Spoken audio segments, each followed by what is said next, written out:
Hi guys. Hi everybody. Oh, Yeah, we're live. we need to do that every time we change the subject. We cue that sound effect. Well, Yeah, it sounds very cool. It makes it sound like my life is very cinematic, which right now we do look very cinematic. I'm not. Are you at your house? Something like yes. that. Yeah.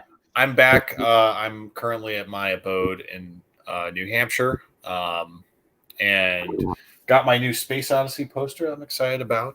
Love that. That's what I was looking at. Yeah, and I moved my Dead Man poster over to this side of the room. It's a good setup. Good setup. Yeah, so it's a nice cozy corner. I'm in my mom's house in Delaware, which people who have been watching my podcast can see is very small. It's a very small attic. It is very short. It's very creepy. Here, I can put my hands. I was showing how I can put my hands on the ceiling, and I'm dressed appropriately like a Victorian ghost or something, or a piece of furniture. We would expect nothing less, right? We have a lot to talk about this week, Adam.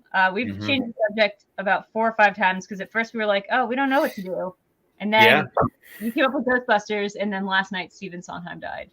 So we're gonna have a day. Both are very topical in the past week. I don't want to spend the whole night on Ghostbusters, but given the level of discourse over the past week and a half, I figured it was worth discussing because I'm a fan of the property, and I think most people are at least casual fans of it. So but Sondheim is definitely the main ticket item here. Look, it's not a contest. I've just been crying about one of these things for the past 24 hours. Yeah. But I think that Ghostbusters does touch people. I feel like that people who love Ghostbusters and feel like it shaped their childhood much in the way that I feel like Sondheim shaped mine. I mean, like Ghostbusters is such an important thing that, like, when it was rebooted a couple years ago with women in the cast, people were literally like, it ruined my childhood. Like, it retroactively went back in time and ruined my childhood, which is kind of how I feel about the Into the Woods movie. So I feel like I understand from that perspective. But I mean, what did you think about, the original series? What was your thing with the original Ghostbusters? How do you feel about the new one, and then how you feel about Afterlife? So I grew up with the cartoon initially. That was my initial foray, and then it made me seek out the movies. Okay. Real quick, I apologize for bringing this up on the air. Can you hear any feedback? Everything sounds good to you? Everything sounds good. Cool. If you need it, just want to make sure I'm not causing any issues. With the original Ghostbusters, I watched the cartoon series a lot, and then it made me cycle back to the original films. From what I recall from my childhood, I saw Ghostbusters 2 first, and then I saw the original Ghostbusters, both on VHS repeatedly. Developed a really strong fondness for those movies. I can understand the reverence people have for them, given when they came out, they're very formative. But I think what's interesting about Ghostbusters is it's like people treat it like Star Wars, Star Trek, Lord of the Rings these days, which is kind of surprising to me because I've always found it to be what part of the appeal of Ghostbusters to me is that it's a casually approachable franchise. Mm-hmm. And so when there was a lot of negativity in 2016, both before, during, and after the release of Paul Feig's movie, I was I don't think that's a perfect movie. I like it okay, but what I was disheartened by was the level of negativity and the reasoning behind it. Beyond just the misogyny, there was this just this really militaristic gatekeeping mentality that really bothered me. And I've seen it come up again a little bit with Ghostbusters Afterlife in a different way. I just kind of wanted to speak to that because I think Ghostbusters at its best is a lot of fun. And I think it should be one of the more approachable, easygoing movies to watch. And yet it sparks a lot of fierce debate among nerds. I mean, I think it's really funny. I think a lot of the people like you are remembering it from like the cartoons more than they remember it from, or like they remember their nostalgia more than they remember the movies. What struck me about the 2016 conversation where people were like, they almost like wanted it to be Ghostbusters Afterlife, which is to say they wanted it to be like a reverent thing about their childhood that's taken very seriously. But Ghostbusters, I also grew up on Ghostbusters 2 before Ghostbusters 1. And that movie is snarky. Like that movie is flippant. It's like Bill Murray at his like most Bill Murray-ish. It's just like him cracking jokes. Like first movie, Dan Aykroyd's getting a blowjob from a ghost. It is not a sentimental movie at all. Like the most I know it's very raunchy. Both of them are quite raunchy. The idea that like the most sentiment I can find in the original Ghostbusters is they made John what's his name? John Belushi, who was writing the script with them. They made him into Grimer. Grimer? No, that's a Pokemon. Slimer. They made him into Slimer. That was their like tribute to their friend who had died while riding the whip. I mean, like it's dark, but I think it's also a beautiful thing. But that's as far as they went in terms of sentimentality. Whereas I feel like this movie, Afterlife, hit a lot of the spots that people were looking for, but isn't necessarily replicating the first Ghostbusters experience, which I think the 2016 movie actually did a little bit better. But I think this is probably the movie that people wanted to see more. And like, just because it's not the same tone doesn't mean it's not fantastic. I would agree with you. And the funny thing is, I ended up kind of liking the 2016 movie and Afterlife about the same. I like them both okay, but I'm not, for my money, Ghostbusters 2 is still the best sequel to the original movie. Yeah. And then I tweeted the other day, my favorite sequel to Ghostbusters 2 is actually the 2009 video game. I knew you were going to say that somehow. Yeah, well, I have to because people don't talk about it. And the reason it's relevant is the story was created by Ramis and Aykroyd. It was one of their, from what I understand, one of their initial pitches for a Ghostbusters 3 movie. And all 4 original actors came back and reprised their roles in the game with voice acting. William Atherton came back and reprised his role, which was really fun. Annie Potts as well. Rick Moranis sat it out, not a surprise there. But anyway, they got a lot of the original people to come back and do motion capture and voice acting. And they reconfigured the Gozer plot, but added new characters and built up the mythology around the cult of Gozer and Ivo Shandor's contribution. Gotta say, it's one of the most unexplored, like in a franchise that's about like ghosts and like how they work. It's one of the most unexplored, like elements of it is like what the hell is going on with Gozer? Like what world? Like where are they? Like what's their relationship to each other? Like the whole keymaster, gatekeeper. I mean, isn't there a literal gatekeeper in this, or am I going crazy? Yeah. So I assume at this point, if people are tuning in, more than likely they've seen Ghostbusters Afterlife. I'd like to give them a little bit of a buffer. I just mean in general, this franchise has a gatekeeper character, which is funny for a franchise that is getting a lot of gatekeeping. Oh, yes. No, I take your point entirely. I just I wanted to point out that in this new movie, we see a callback to the original plot, and I think that's fine. But I think what the video game did better is it added more to the original plot. It didn't just retread it. I mean, this definitely took a chance. It did something different. We're trying not to get into too heavy a spoilers territory. But you know, like this did something major just with the beginning, which is like, you know, it took the plot out of New York, made it very like kind of Stranger Things, set it with these kids out in the middle of nowhere, and the mom, Carrie Coons, and Paul Rudd, who's like carrying this entire movie's charm on his back. The entirety of this movie's charm, including a character named Podcast, who does exist, is like rested on Paul Rudd, and he's phenomenal. Like he's perfect in this movie. Paul Rudd's great, and yeah, I will avoid any specific spoilers as well. But I think this cast was stellar. King's Portal, I will hold off on spoilers for now out of politeness. If people in the chat feel otherwise, let us know. If you want to get us into spoilers, we'll consider it, I suppose. But Paul Rudd and Carrie Coon are so great. I wish they had a little more to work with. Finn Wolfhard is a good actor. I like him, but I felt like his character needed more. He felt pretty superficial. Disappointing. I think McKenna Grace, who I kept thinking was Barb from Stranger Things, because this movie is now like 2 years old since they shot it. So McKenna Grace looks very different than what she looks like in this movie. I definitely kept thinking, is this Barb? Am I literally watching Stranger Things? Like, I feel like she was the best written, probably developed character. But then again, like this way that is way more Jason Reitman than it is Ivan Reitman in terms of like, character.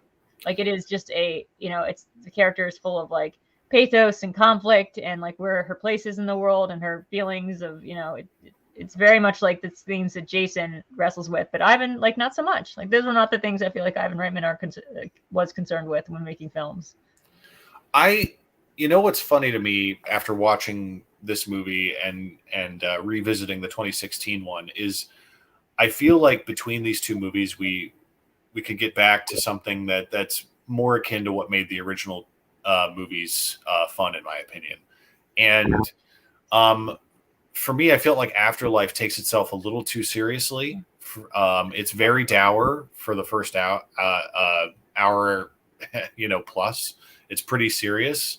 And the original movies were never that serious. No. Or dark or sad or anything. Right. Like comedies. And then the 2016 movie did a full reboot, so it wasn't in the same continuity, which was a little disappointing. I was excited for new characters, but I didn't see why they couldn't exist in the same universe. Yeah, like why they specifically had to say a thing where like, no, look, Dan Aykroyd and Bill Murray exist, but they exist as different people in this universe. You're like, why? Why would the whole story be about like how now there's female Ghostbusters and everyone's pissed because there's female Ghostbusters instead of dude Ghostbusters, and just like be a perfect mirror to reality? I mean, the movie was already about like the idea of the villain in that being a sort of like Reddit nice guy, like a beta cuck, whatever you want to call it, like this repressed rage, like angry. You always have the sharpest terminology. I learn something new from you every week. This beta cuck is what you just said. Beta cuck, yeah. You never heard that term before? It's like the SNL song about it's like angry. Was it like what's the song that she did for the Oscars? Melissa Villanova. It's like angry white dude. I forget the title. Yeah, angry white male. That's basically the entirety of like the bad guy in this, which I liked a lot because it kind of fit with a theme that I think unintentionally they started making the movie without knowing how big the backlash would get against female Ghostbusters. Holy shit! Like, and that part of it's dumb. I think the toxic people kind of kill themselves off automatically, and I think people by and large could agree like one of the major issues of the 2016 movie is it runs very long. Like it does. And I don't know, like it's very shaggy, but what I really like about it is it has an abundance of ghosts. Has abundance of tropes too. This new movie is a little lacking in that department, which is disappointing. I think the best part of the 2016 version, honestly, is going back and look at the outtakes. Like it's got like an Anchorman style sizzle reel of like the other chick from Kate McKinnon just doing something like she's maybe the best thing the new Ghostbusters have gotten like bar none. It's like it goes her, Paul Rudd, and then like everyone else in the new Ghostbusters movies. She was fantastic as like a Venkman sort of not Venkman, what was Ramus's character's name? Was that Venkman? Oh, Egon. Yeah, she was like the weird Egon, but she was also like crazy and like a little bit out to lunch, and I just loved her as a character. And Chris Hemsworth also, I think that's like pre-Thor, right? So that was before we knew that, or Ragnarok rather. So it was before we knew Chris Hemsworth was funny, and then he just showed up in this being hilarious. I quite enjoy him in Ghostbusters. I love the gag where he talks about his dog's name, who is Mike, but his last name is Hat, so his dog's name is Mike Hat. And I just look how dumb he is. Like he's a perfect boy, and they just can't stop looking at him because he's so handsome, but he's so stupid. And he doesn't, and he like casually reveals he doesn't have lenses in his glasses at one point. Like he's going to wipe them off, and his fingers just go through them. Yeah, it has a lot of good like physical humor. It's got I don't know. I feel like there's a lot of like fun that movie had that this movie Afterlife didn't. But again, like I think it's when you look at this as like a not even trying to hide it, like it's a possessor level of like this was my dad's movie and now I get to make it, like that kind of thing. This is like it's not trying to be Ghostbusters or the original Ghostbusters. It's trying to be like a Jason Reitman movie that's like a reflection on how he feels about like his father's work. And that is like beautiful in its own right and like has its place in the pantheon. But I would say like probably the video game, definitely the 2016 movie are like more to the spirit, I think, of what the original Ghostbusters was. Not that was like, not that things can't evolve or change, Well, the problem my biggest issue with this latest movie, and again, I enjoyed it enough that like if they made a sequel to this, I would be hopeful that they could build on this. Yeah. I like the effects. I really like the ghost effects that we did see. I just wanted there to be more ghosts. And yeah, and I wanted these characters were just so passive about the whole legacy of Ghostbusters and what that and like I understand if part of the world is like they've kind of gotten over the idea that ghosts, we all agreed ghosts existed in the late 80s and we don't want to talk about it anymore. That's fine. But if if you're so interested in this mysterious grandfather, you know, like why are you more interested in the technology than the fact that like you are literally chasing ghosts? Like this confirms so many interesting, amazing things. And these kids are like, okay.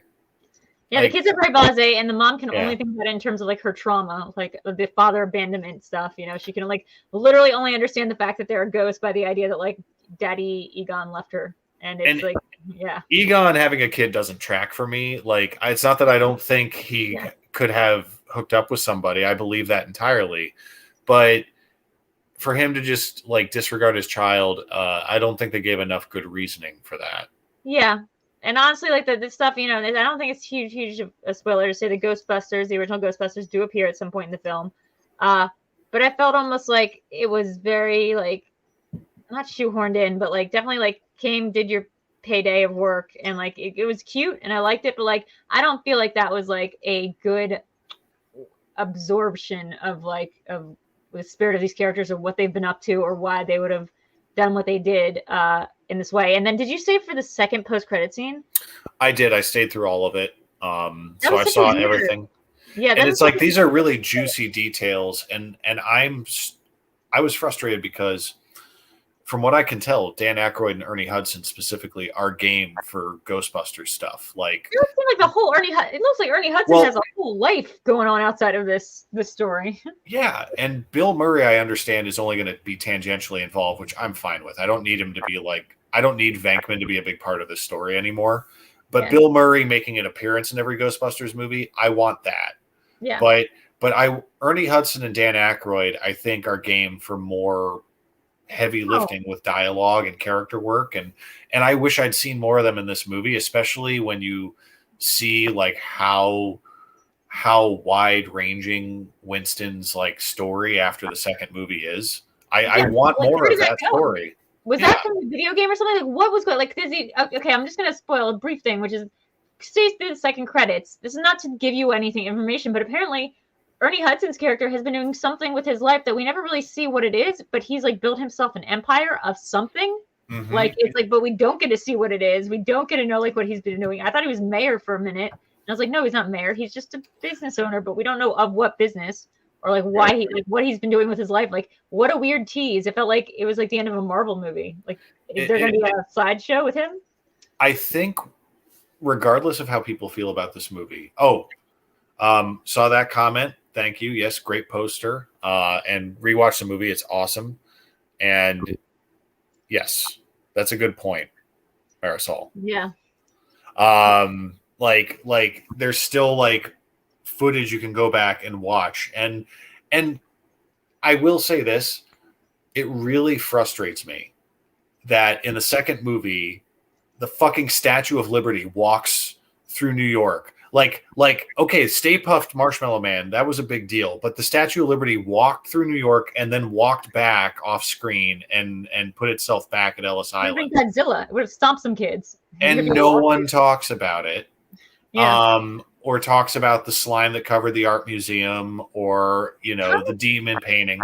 Think about this. It was like 20 years before 9/11. Barely talk about that anymore. So like New York's been through some shit. I think the whole point of the second movie is like New Yorkers absorb trauma in a very specific way where we like see it and then we just kind of just immediately are like, yeah, that guy was a hero. Now he's a chump. Like, that's the next thing. We just forgot like all the good work you did, and now you're an asshole. Yeah. Like, that's why the second movie slaps so hard. I think it's because like by the second movie, the Ghostbusters are already famous, and yet like, and they know ghosts exist, and they're still like, the mayor's still like playing sides and letting the EPA. But they've already gone through their first like wave of failure too, and I like that. Like, it's like this 5-year high like break, and they're already kind of split up. And they're pissy towards each other and everything. That's their whole dynamic. They're always angry at each other. They are not friends. I do think they struggled to think of what to do with Dana's character in that movie, so that's frustrating because Sigourney Weaver is, because like, you know, she had this baby with this random guy who leaves her to go back to this orchestra in Europe. She switches professions. She switches art professions. Let me be clear. She doesn't go from like an illustrator to a curator. Yeah. She goes from a violinist to a art restorer, which are two very different career tracks. And it's almost insulting to imply that somebody who's just in like vaguely art related things could jump from like classically trained musician playing in an orchestra to being an art restorer for like a major museum in New York. It's like insulting. It is insulting. But she makes the most of it as she always does, and you know, she can do no wrong. Peter McNichol is the one who cracks me up in Ghostbusters 2 because I know he's over the top, but I'm on board with it. Oh, I love him. And all the turns of phrase he invents, like all the random shit. And then the genuinely creepy things in Ghostbusters 2 with him, like the things that freaked me out as a child. When he's walking down the hallway and he's got the big beam eyes, or he's like looking like, and the hallway's already lit with the emergency lights that are red. So like, it's really, really creepy. And then when he inexplicably shows up as a ghost of an old woman with a pram and kidnaps the baby, like none of that makes sense, but it unsettled the hell out of me as a child. That image of him dressed as an old woman floating through the sky.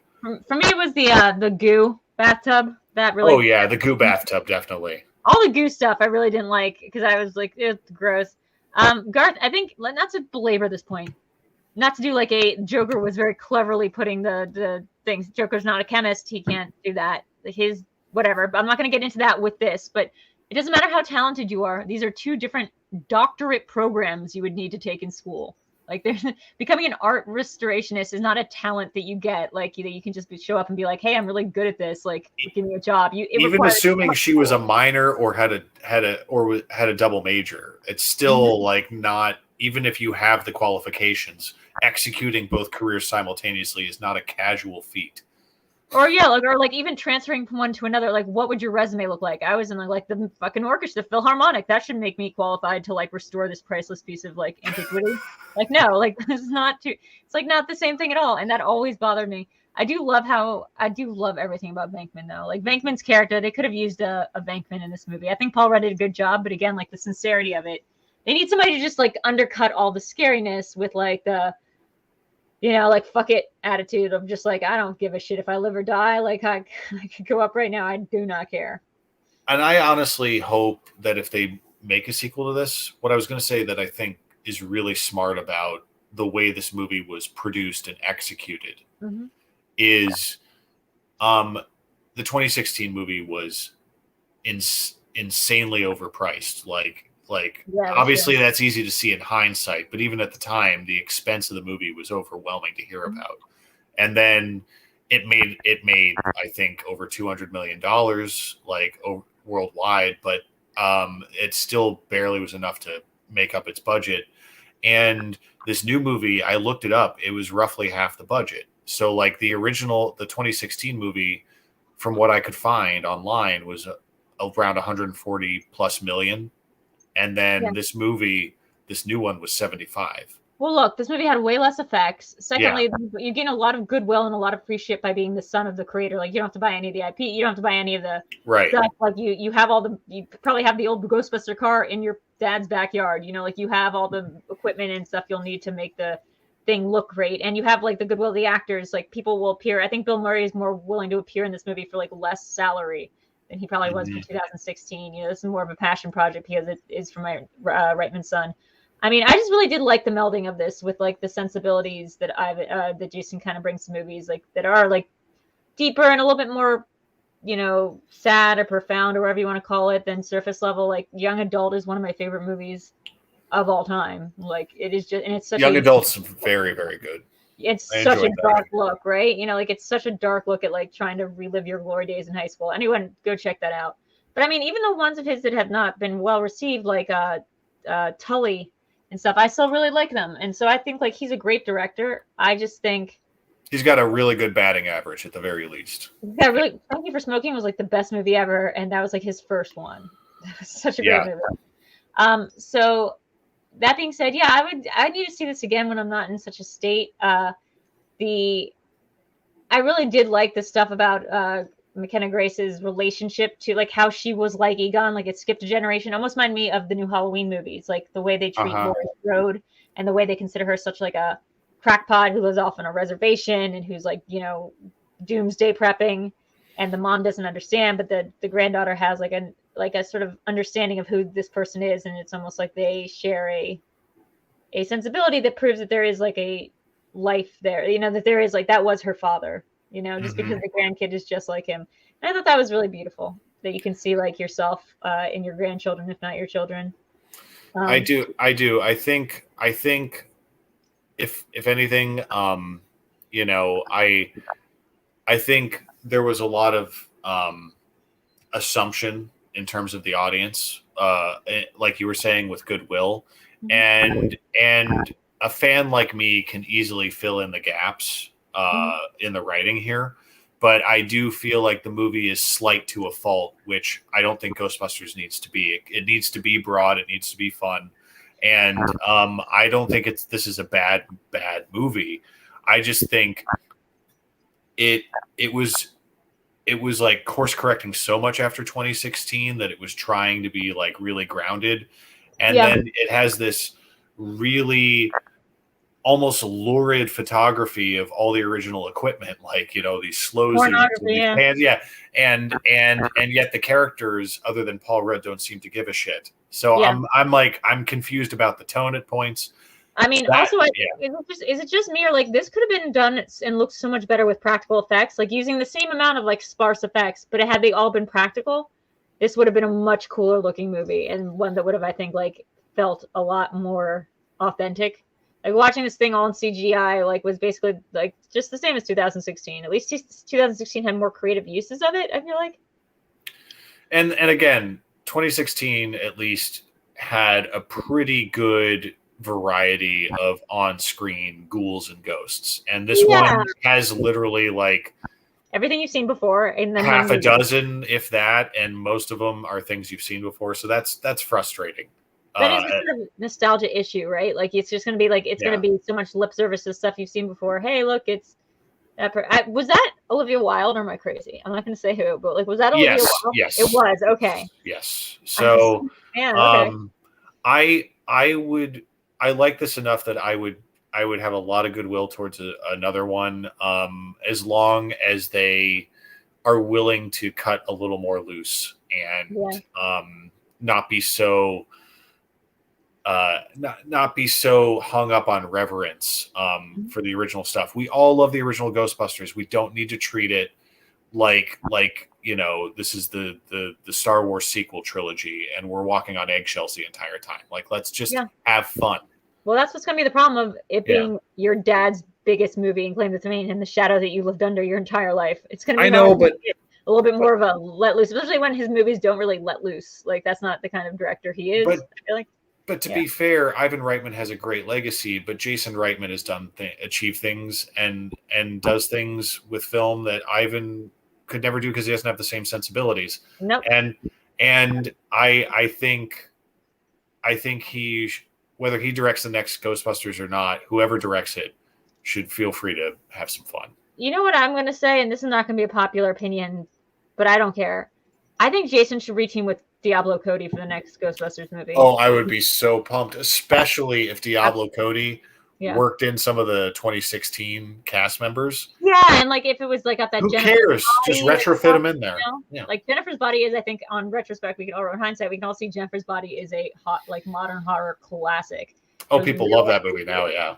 Yeah, and like that's her writing. I think that was the first one she did without Jason, but like Juno, young adult. These are, say you want about Juno, but like it is a classic. It did have like a certain And sensibility. Diablo Cody wrote Tully as well, right? And Tully, right. And that deals with like some darker things. I just think like give it to her because I think she's more free in a way that he cannot be. Like he co-wrote the script with Gil. I forget Gil's last name, but like they co-wrote the script together, and it feels like he is not freed from like you just can't. Like it's just whether or not Evan Reiten's a comparable director or not, like you're not gonna be able to escape your daddy issues with this film by making your like father's legacy film. Right. And if Ivan really wanted to direct the film, he could have. I don't think he had the energy for it at this point. I think he wanted to be a consultant, and that was more than enough. Yeah. Look, I know. I mean, this project was in works for a while. I think for a very long time, Jason was like, no, like this doesn't interest me because I don't want to just be known. Yeah. And Jason Reitman, you think here, not everyone knows that's Ivan Reitman's kid. Like they're just seriously like, and I think that's something he set out to make a career for himself that is very different tonally. And like works with certain collaborators and stuff like that. So taking on Ghostbusters, I think, is a huge, I don't know, if I was a psychologist, that'd be like a huge step forward in his like catharsis of like, handle or, dealing with some of the issues of having a father that's so famous and has made such iconic films. But I don't know if I necessarily need him to write the next movie if there is going to be one. I also wouldn't mind seeing this branch out into different worlds again. Like you mentioned the cartoon and the video game. This felt like a TV pilot to me. This felt like a Stranger Things pilot. This felt like this could open up a whole world that would be great, like as an Are You Afraid of the Dark thing, or like a, like you could have a whole. That's where I think the world building and the SCP stuff kinds of the ghosts kind of come in handy. It's like, yeah, you could have a whole thing about like who are the two Brooklyn guys, two brothers who they get in the jail or they get in the courtroom. Yeah. A whole backstory on those guys. Let's see what's going on. Like, yeah, in this alternate dimension where Bill Murray and Dan Aykroyd are different characters, and the female Ghostbusters exist. I want to see Gozer. I want to see the Carpathian. I want to see the Slime's origin. I want to see all of it, and I want to get more of it. The cartoon. You good? The cartoon did a great job of introducing new monsters and ghosts. That's all you need to do. There's no rules. You're only boxing yourself in on your own terms. I don't see the need for that. And I just want to, again, as a PSA to the general public, the Ghostbusters video game was remastered a couple years ago. And it's available on like PS4, Xbox One, PC, several platforms. It's fantastic. And if you're a big fan of the franchise, if you've revisited the movies recently, get this game. I think it's like $10 to $20 at the most, whether you get it digitally or physically. Well worth that price because it's a great story in and of itself. And if you're too lazy to play through the game, the cutscenes are about an hour on YouTube and they're great. And it's like a little mini movie. Then what they do with the Ivo Shandor character in the game is so much more interesting to me than what they do in this new movie. So, which one is Ivo Shandor? He's the guy who built the building in the original movie, and he's the one in this. He's played by a celebrity guest actor that I missed. Yes, okay, I missed that entirely. I was not. Yeah, and the think pieces written by Tom Ryman and Vinny Mancuso on this movie are gold. So look them up on Collider if you haven't read them already. Look, my boys do good work. Those are my boys, Vinny. And I read everything they write. It's mandatory. I maybe to the point where I shouldn't take as much credit as I do, but every time I read one of their articles, I'm like, I did that. I helped do that. Like, I take so much credit for like Vinny's right. Less so Tom because he came to me fully formed, but Vinny, I definitely am like, yeah, I helped shape that. And they're two of my favorite writers. And I appreciate the way they zero in on really specific topics. And and that is something I relate to very much. So yeah. I remember early on, or like, this was later on when Vinny was already my deputy of the entertainment section of the Observer, and him and Dana Schwartz, the three editors at the entertainment section, were watching the OA, the first season. And we all got like hung up on different like issues that we had with the thing. And my issue, and we all got like, I was like, let's just each write our own think piece about like the one hyper minute detail of this otherwise show that's about like fantasy, like high fantasy that's just really tripping us up. And mine was that Jason Isaacs' character was supposed to have a tomato allergy so severe that it like requires 2 EpiPens. Yet in the first episode, you see him touching French fries and ketchup together And like I looked it up, and like tomato allergies are usually like brought on and triggered by ketchup first, and that's how they find out you do have a tomato allergy. So that's like a fucking insane thing to like put in your show. Just take out the ketchup scene. It was unnecessary. Yeah. Yeah. Anyway. Sensible solution. Yeah. I forget what this was, but it is also equally hilarious in my mood. Well, there's a great backlog. Tom and Vinny over at Collider. Check them out. They should have a show, Tom and Vinny, just have like low key energy and are hilarious. And you would be the third great podcast of that, like host. Oh of that. God, I should be so lucky. I mean, I did get to meet Vinny in New York at the last event, and that was wonderful. I didn't realize he was going to be there, God. we got to meet, and that was wonderful. That was a nice surprise.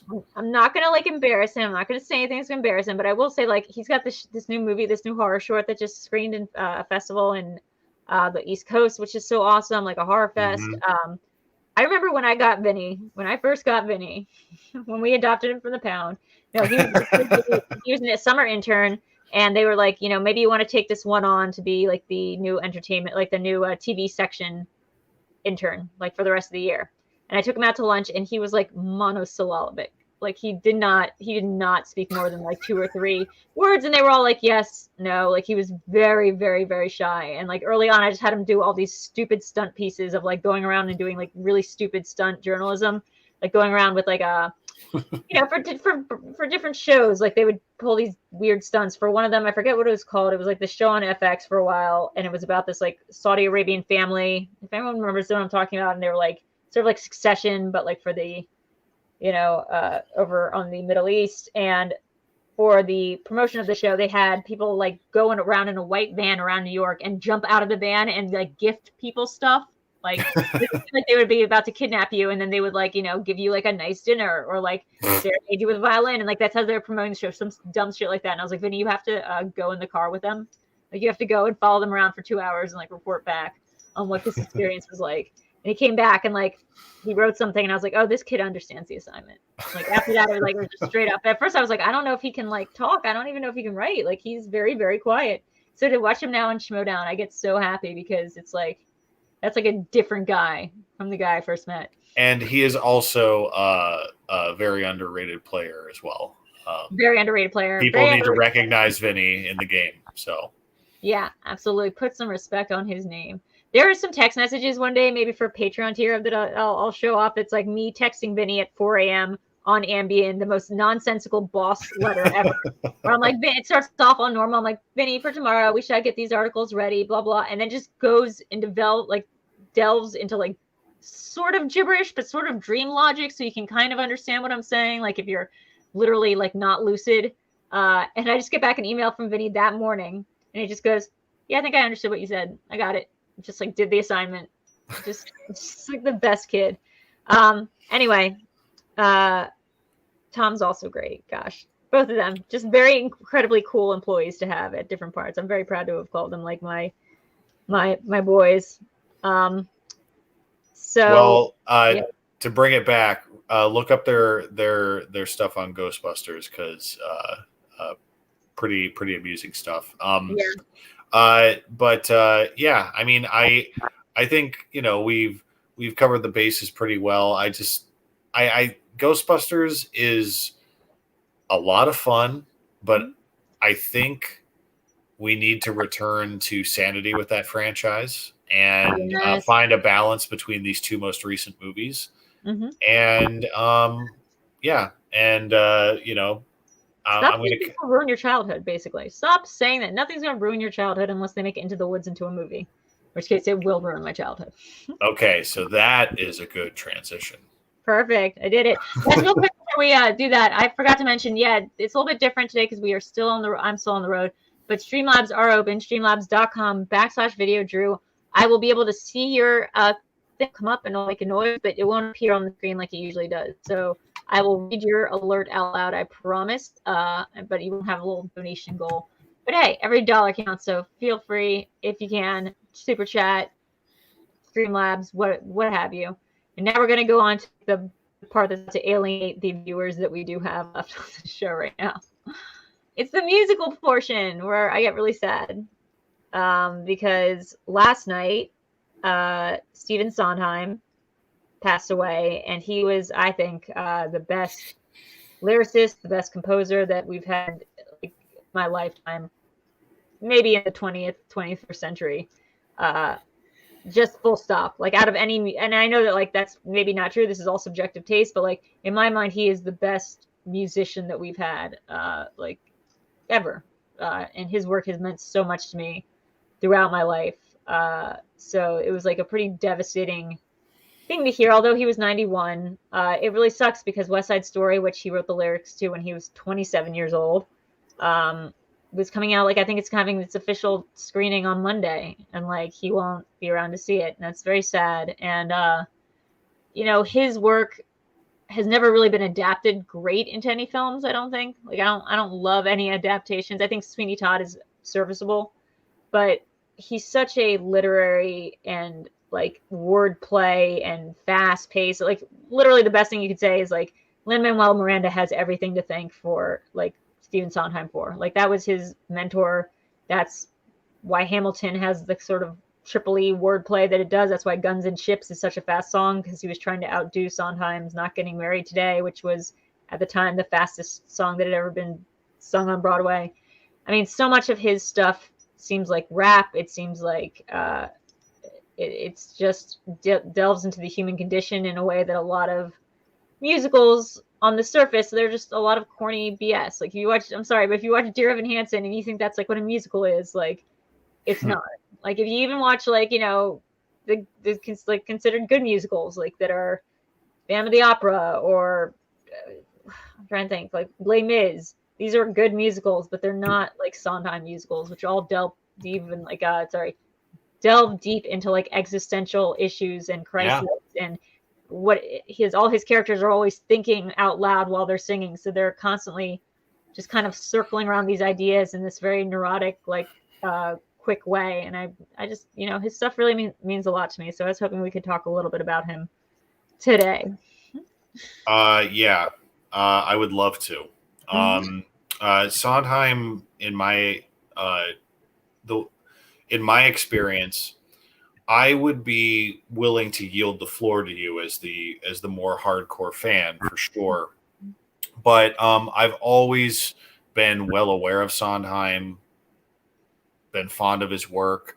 Want to give a shout out to Claudia Dolph because working with her over the past year and a half in the Schmoedown, getting to know her, not only is she just a complete academic when it comes to musicals, her love for Sondheim knows no bounds, and it's infectious. So and I saw, you know, how hard she took this loss as well this past couple days. So I don't claim to be the biggest Sondheim fan in the entire universe, but he's been inescapable for me. So I grew up in doing theater, drama club, all that kind of stuff. I never seriously pursued acting, but I always loved working on the stage and being around that element, and then going to see shows as well. And while I agree that Sondheim's legacy on film is a pretty short resume, when you look at the stage and just what you can appreciate, just in form of in audio form, I think there's so much to glean from what he's left behind. And West Side Story was definitely one of my entry points. I was raised on that musical. I saw the stage version both professionally and regionally multiple times. Very excited for this new film. And I agree that even though Sondheim was 91, I think he was doing interviews as recently as a couple months ago, and was in reasonable health for his age. And just given like his presence of mind and his ability to do live interviews still, you know, it still feels too soon, I think, for people, because he was still so accessible. Yeah, it's not that we were like sitting here waiting for the next Stephen Sondheim musical. I think we understand like his oeuvre being what it is. Like it stands for itself. I'm not sure the last time he made something recently. I think he was very content, like, for his work to stand for itself. 6 by Sondheim is an amazing documentary on Netflix, or sorry, on HBO if you haven't checked it out. It's just a deconstruction of 6 of his songs. There's also The Best Worst Thing That Ever Happened, which is an exploration of what went wrong with the original Merrily We Roll Along, which is such an underrated Sondheim play. It was just ahead of its time. A lot of things went wrong in the production that caused it to be a huge flop and caused him to separate from Hal Prince. But mainly, the concept of it was just way too progressive for what audiences were ready for after Sweeney Todd. It's a story that moves backwards. So you start with these old, cynical, people in the entertainment industry, like a critic and a sellout producer and like a bitter, collaborator. And then for every progressive scene, they get more hopeful and wide-eyed and optimistic. And the songs that start out as like these sort of nasty, cynical, very salty, like Sondheim songs. He does salty better than Bob Dylan. He does salty better than Taylor Swift. Like, he does salty breakup songs. You hear the same tunes, but they get progressively more hopeful in the lyrics, and like you see their original intention. And it's beautiful, and it's sad that's the reveal is all these songs that are such nasty little diatribes actually started as these beautiful songs about friendship and love. And Linklater's doing it as his next 10-year musical. I believe that's still going on with Benjamin Platt and Beanie Feldstein. Okay. Yeah, Beanie Feldstein. Because the characters are supposed to age over the course of this, or de-age over the course of the show. So he's shooting it, in chronological order, and then he's shooting it in backwards, and then they will get younger as he puts it forward. He has to outdo Boyhood somehow. He's got to outdo Boyhood. So this one will start with him shooting the very first scenes of the play 10 years from now. And then progressively, he's like starting right now with the end of the play.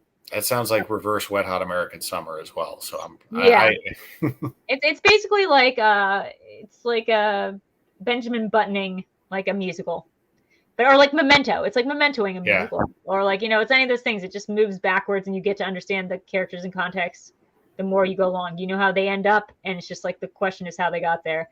And it has some of the most bitter, most beautiful music that just gets overlooked a lot of times.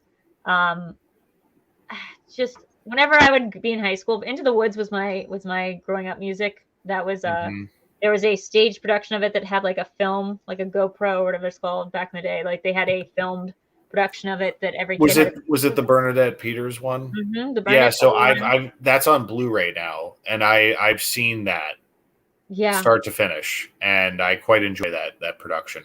There is something about having grown up with that story, which is about fairy tales. They're about it's all the fairy tales. Cinderella, it's Jack and the Beanstalk, it's Little Red Riding Hood, and they're all kind of converging into the woods in like this one night, or like over the course of several nights, trying to fix these curses. And there's an extra character, a baker and his wife, trying to have a kid, and they sort of propel the plot forward.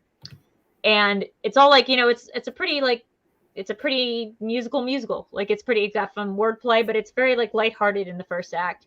And in the second act, you've been like hearing from and this is what they missed from the movie. You've been like having a narrator character tell you all the action of what's going on. And halfway through the second act of the musical, there's like the giant from Jack and the Beanstalk. The giant's wife comes down and starts killing everyone looking for Jack, and they feed the narrator to her. And so halfway through the musical, these characters suddenly don't know where their story's going. And it's such a existentially intense thing to watch as a kid, to be like, oh wait, the narrator's like, they killed the narrator. Like, first of all, they could see the narrator. Like, second of all, like now they don't even know if they're good guys anymore. Like they don't know like what good is, and it becomes this very like sad and thorny issue. Yeah, exactly. And then Shrek comes out, and people are like, wow, how subversive this animated film was. It's like, guys, Shrek's cute, it's fine, but like Into the Woods was like a really bold, expensive meta experiment that paid off when it came out, and people weren't doing a whole lot of that, especially in theater at the time, especially at that level of budget. And the movie is just such a flat adaptation, despite how expensive it looks. Honestly, the only I think Emily Blunt's great in that movie. But Agony is really the only standout. I have to say, the only good part was my friend Billy, who did with Chris Pine as the two princes. Like they were perfect. That's friend Billy was hilarious in No Time to Die, by the way. I have not seen that yet, but that's what I realized is the second movie with him and oh god, there was something I realized yesterday where it's like that's the second movie with him and who is it? Oh my god, who is it? Jeffrey Wright. Jeffrey, no. Is that it? It might be Jeffrey Wright. There was something I was watching Velvet Buzzsaw and I saw him in it, so I don't know what I was thinking of. I'll get back to it. But he's hilarious. Agony is like one of those perfect songs because it's also, Sondheim did very so good. Like characters are always thinking out loud in Sondheim musicals, and so you get a lot of what people do, which is they self-rationalize their bad behavior a lot, and they're delusional about their true intentions a lot. And like what I love about getting older and re-listening to Into the Woods, no matter where I am in my life, I like pick up something new that I didn't get before. So when I was a kid, it was all about like Little Red Riding Hood's song where she's singing about the big scary wolf and sort of a metaphor for like, growing up in sexuality. And she has this line about how nice is different than good. And like that, like really hit for me when I was a kid. Mm-hmm. And, scary is exciting, but nice is different than good. And then as I got a little bit older, it became a lot about, that sort of, the stuff from Agony about like, how you only want what you can't really have. And like this, desire to pursue. And then I got a little older and it became a lot about the Cinderella stuff and like on the steps of the palace and like, how can you know what you want until you have what you want and then see if it is what the whole thing is just so good. How do you know what you want till you get what you want and you see if you like it is the line. And that's like perfect. And the Baker's Wife is great. Yeah. So many his knack for lyricism was just insane. And Into the Woods, I actually saw that as a freshman in high school. We did our obligatory trip to New York City. Mm-hmm. The drama club or the band, I forget which one did it, but we went and but we got to see the production of Into the Woods where Vanessa Williams was playing the witch, and it was really, really, really good. And I remember I had a cold and I still had a good time. I was supposed to see it at Hollywood Bowl 2 years ago, but me and my boyfriend broke up and I moved back to New York, and it's still like the saddest thing because Into the Woods is my favorite, but there was a great cast for it. Let me look what it was real quick.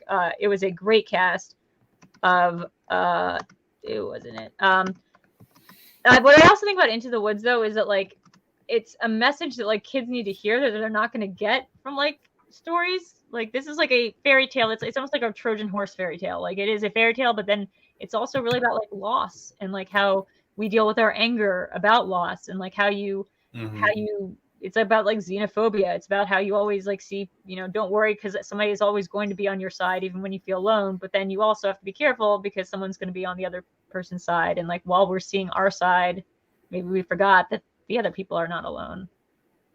And that's always really struck a chord with me. And I think like especially so now, like where we are right now as a country, like I feel like that is a show that like everyone could see. Stand to sit and like watch for a little bit and like sit with. Let me see who's in this. It was Sutton Forrester. I think she was the baker's wife. She wasn't the witch, right? It was Sutton Forrester. Baker's wife. It was Cheyenne Jackson. It was. These are all musical theater people. Someone's gonna. What era was this of Into the Woods again? This was 2 years ago. 2 years ago. Yeah, and at Hollywood Bowl was like a big thing. The weirdest thing about me about 18 is when I realized Stephen Sondheim had done other musicals besides Into the Woods. So where it all started clicking, and then it's kind of overwhelming when you think of how prolific he was. I also love Sweeney Todd more as a stage show than the movie. I like the movie. I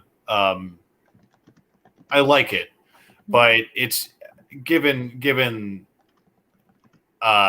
what that show is capable of. I mean, just the singing in that movie is disappointing. Whereas the production design's awesome, and I think it's a good movie overall. But my favorite musical of his personally is Company. A lot of people love Company. Love Company. It's about like, you can explain Companies that I have a hard time with that one. So I know, feel free to weigh in because I'm not going to get into plot details, but just in the most general of terms, I think of Company personally. We wouldn't have The Big Chill without Company. And like Company is like the better version of that movie, and I love that movie. But like Company is very much about growing up in your 30s and beyond and settling into what you think your life is going to be. And, like, are you going to get married because you feel obligated to,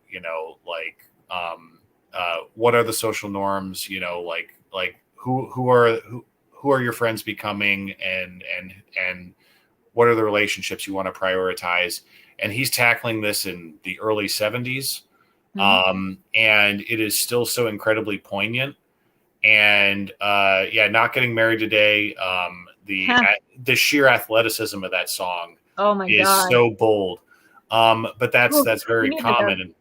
I think it requires a lung capacity that I'm not sure if any woman, like, and again, this is not like a thing. I think this is like strictly from a lung capacity size thing. I don't know if I've ever seen a woman be able to carry all of Not Being Married Today, but now that it's a gender swapped one on Broadway, so every character is gender swapped and it's a gay couple who are doing Not Getting Married Today, I think it sounds like much stronger because someone can actually fill their lungs to capacity to say all the words.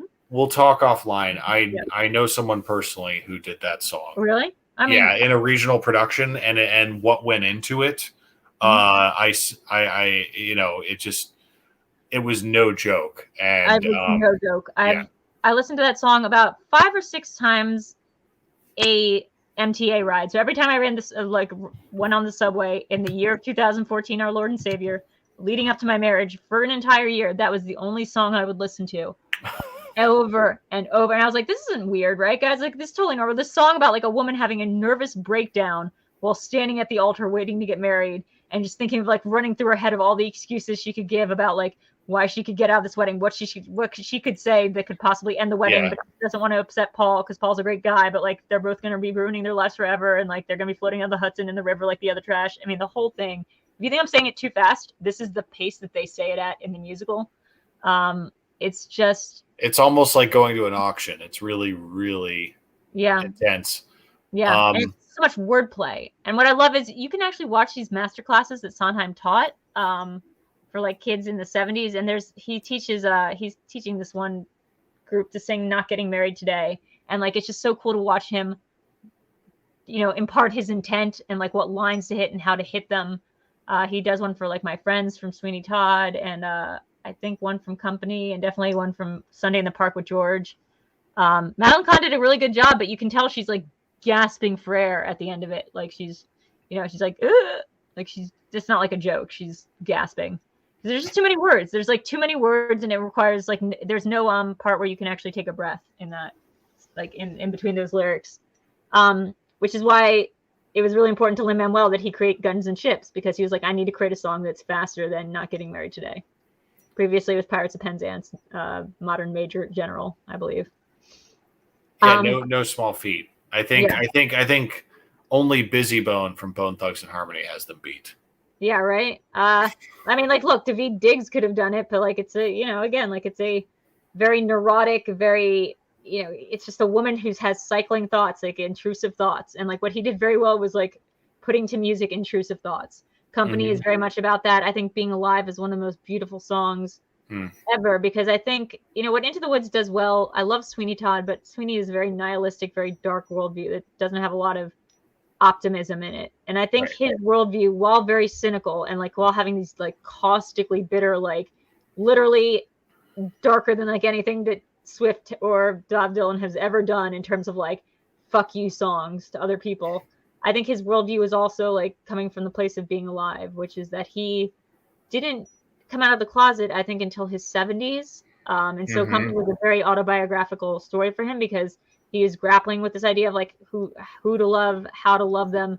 And it's really sad. It took him like another 40 years or 35 years to find someone to hold him, so tight, or like, and I think it's a beautiful song. Like that song is truly mwah. The rest of it, I'm sort of like, that's some privileged white people shit to have like the whole show about like this rich 35-year-old who's just mad his friends threw him a surprise party. Like just inherently that doesn't vibe as well for me, but I love Being Alive and I love Not Getting Married Today. Ladies Who Lunch is also great. Ladies Who Lunch Did you have you watched the stage production from like a decade ago with Colbert and Patti LuPone and Neil Patrick Harris?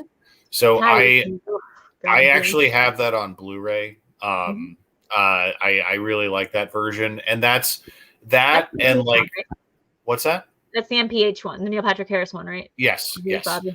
And like that, and the release of the Hamilton musical, I think are a testament to like not every musical needs to be adapted to literal film. You know, like there and Into the Woods, like the Bernadette Peters, like that original '80s stage production is much more satisfying to watch than the film. To me, you know, guys, get Broadway HD. Do yourself a favor, get Broadway HD. It just sign up for a free month and then cancel it if you don't like it. But like, they have the original Angela Lansbury, Sweeney Todd on there. There's so much good stuff on there. Gypsy, he did Gypsy, man. We forget about that. A funny thing happened on the way to the Forum. Exactly. Which is a movie. There's a movie version of that too that people can check out. Zara Mostel or Nathan Lane? Yeah, Zara Mostel's in that. That's streaming on. I looked it up today. That one's on Tubi, and then Gypsy's on HBO. So you know what I need people to know about, just like as a public service, because I was on this shit from 2000, right before Trump was elected. I was like, you know what we need? We need Assassins done back in theaters. Assassins they put in theaters, I think, in Broadway, like back in 2000. What I want to say, 14 or 12, starring Neil Patrick Harris. It's about it takes place in purgatory, and it's just these little vignettes, almost like Cats. So it's just people coming up and telling you what their deal is. But they are all people who have tried to shoot an American president. So it starts with like John Wilkes Booth, and like goes down the line to Joel Gosh and Charles Godot and Squeaky Fromm and John Hinckley Jr. And they're all giving you their motivations for like why they did what they did.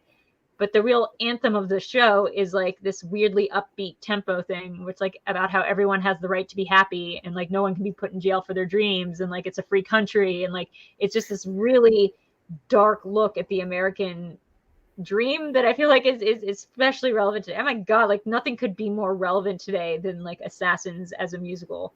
And I tweeted like in 2016 something like Ryan Murphy should really think about picking this up because this would be like a perfect Ryan Murphy production, like for like a movie or like a miniseries. And then when he put out The Politician with Ben Platt on Netflix, there's a whole subplot where they're putting on assassins in the school and they're doing the different songs. Wow. Yeah. So I was like, hey, someone took a note. So how are you feeling? I mean, I assume he was able to see some cut of Spielberg's film. I'm sure he was pretty involved, and we'll hear more about it over the next few months. But I'm excited to see this new production. So far, it seems to be, like, I guess I would prefer they keep it in the original era than arbitrarily update it. I don't want that. So they didn't, right? It's still in the old era. Yeah, it's still the older. I think when the trailer was initially released, I know there was some surprise that it was going to be staying in the same era for some people. It didn't surprise me. Yeah. Because, I think the, fidelity to the show is important.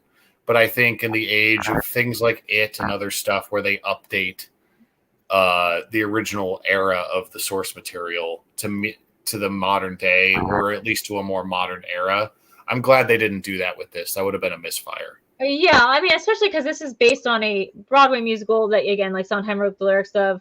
And the Broadway musical is very specifically a retelling of Romeo and Juliet, specifically in 1950s New York. Like that's like kind of like integral to the whole show and to a lot of the lyrics. I don't think you could do like, although a lot of these themes are universal, sadly are universal, like, the Dear Kindly Officer Krupke and the whole Jets and Sharks. I mean, the Puerto Ricans. I mean, it's all very relevant to now. But I think if you try to update it, it would sound really weird. It would almost be like offensive to play like America the way that he wrote the lyrics to it. In a modern time, like, the whole put that on your pipe and put that in your pipe and smoke that in or something, like just the misphrasings that they use on purpose, the way like, the characters act. I mean, the original movie had a lot of guys in brownface, unfortunately. And weirdly, it also had what's his name dubbed. It dubbed over Tony. Natalie Wood is great, but again, not Puerto Rican. So I feel like this is going to do more justice to, righting some of the wrongs of the original that the original had, just by nature of the time period that it did take place in, that it was being shot in, not that it was taking place in. But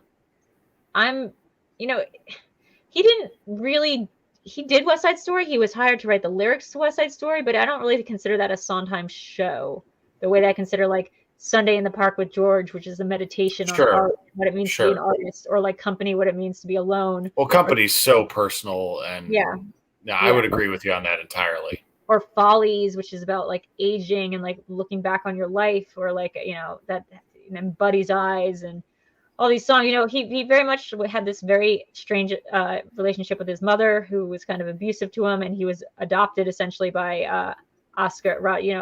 Oscar's.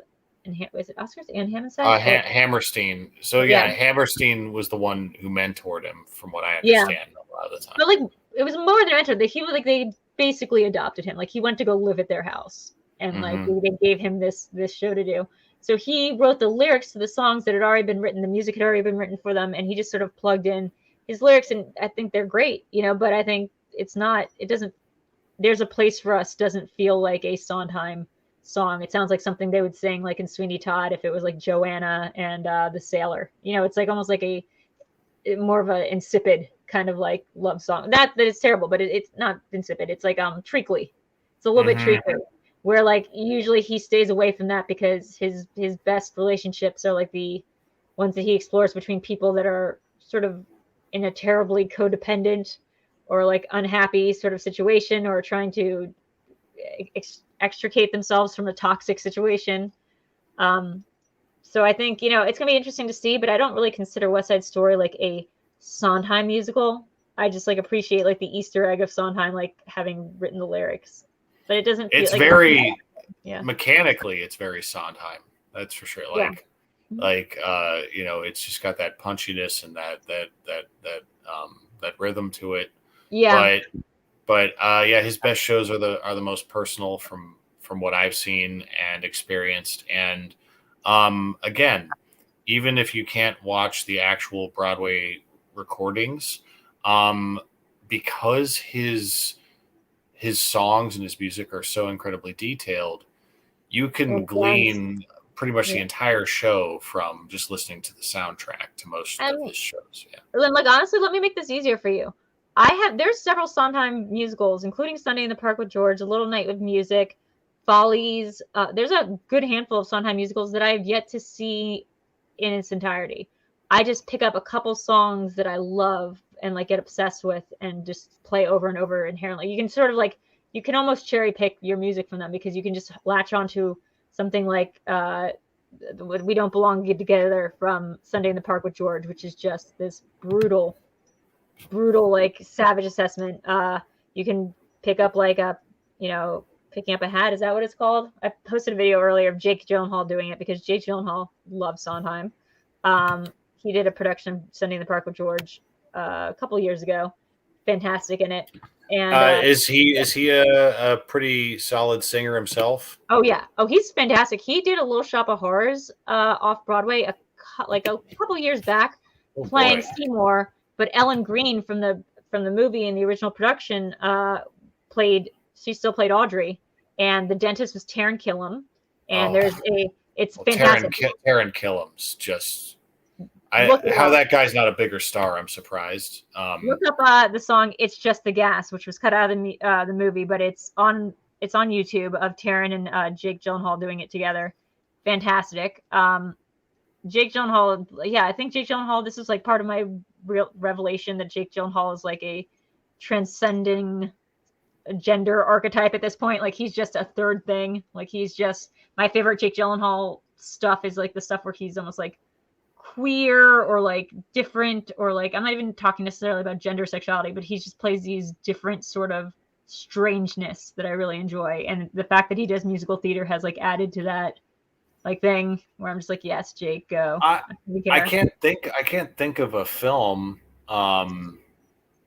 in which he gives a prominent musical performance.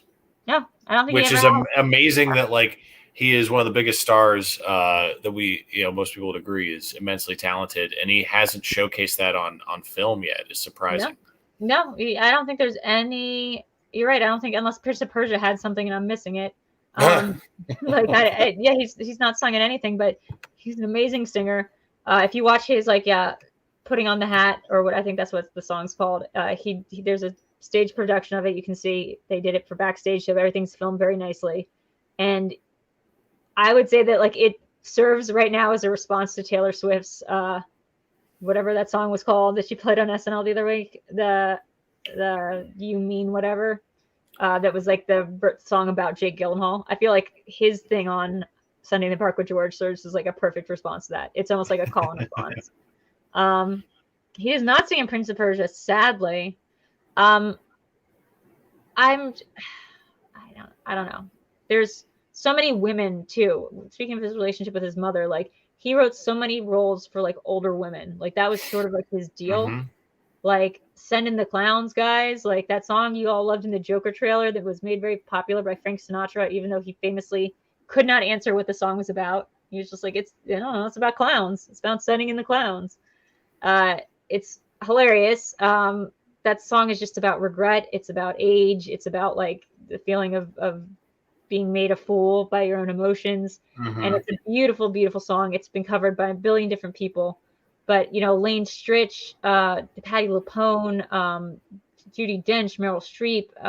There's been so many. And that woman who originally sang it, whose name is escaping me. Barbra Streisand. Barbra Streisand. I'm trying to think of who sang in the original production, though. She has that weird high voice. I can't think of. She's in a lot of movies. He's going to be the dad in the Fun Home. Oh, whoa, okay. Jake Gyllenhaal's going to be dad in Fun Home, which is the Alison Bechdel musical. That's cool. That's exciting. All right, so we're going to finally hear him sing in a film. And he's a fantastic singer. It's weird. Then you're just why didn't he sing in X, Y, and Z? Why didn't he sing in Okja? Now, we talked before the show. We can't get into details about Tick, Tick, Boom because I've watched only part of it today. I'll finish it tomorrow. Sorry, guys. I've not seen it yet either. Yeah, but I didn't know Andrew Garfield could sing. Goddamn. Okay. Yeah. That's part of his repertoire. Got it. That just blows my mind sometimes when people come out of left field with that. And one thing with Tick, Tick, Boom, because it's, a biographical film about Jonathan Larson, who wrote Rent and many other things. So it immediately made me think of All That Jazz, which is a movie I'm very fond of, and it's my favorite musical of all time. Yeah, and the thing that's special about All That Jazz is how it functions cinematically. It uses film as a language, and it melds. Fosse was so special with the way he could marry film and theater in that unique way, and also predicting his own death. That was crazy. Remember how he just did that? He was like, this is how I'm going to die in a couple months or whatever. Yeah. Crazy ass shit. A little eerie. That ends, that thing, there's so much from All That Jazz, not to get off on a Fosse bent, but it's showtime, that thing that Beetlejuice says and Saul Goodman said that's from All That Jazz and from some Fosse hands.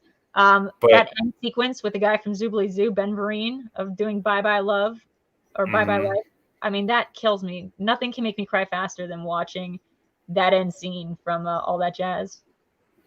So can't recommend that enough. But it inevitably got me thinking, down the road, even while he was alive, people, would strive to make that kind of film about Sondheim's career. But I just don't see how you could do it justice when he himself had such a knack for working his story into his films or his theater. Sorry. But it's so easy to look back on it now after all of these decades. Yeah. And after he opened himself up to the world and you knew more about where he was coming from, you could look back at his work and it makes even more sense, despite how trailblazing it was at the time already. I wouldn't be surprised if he put in a provision. He was 91.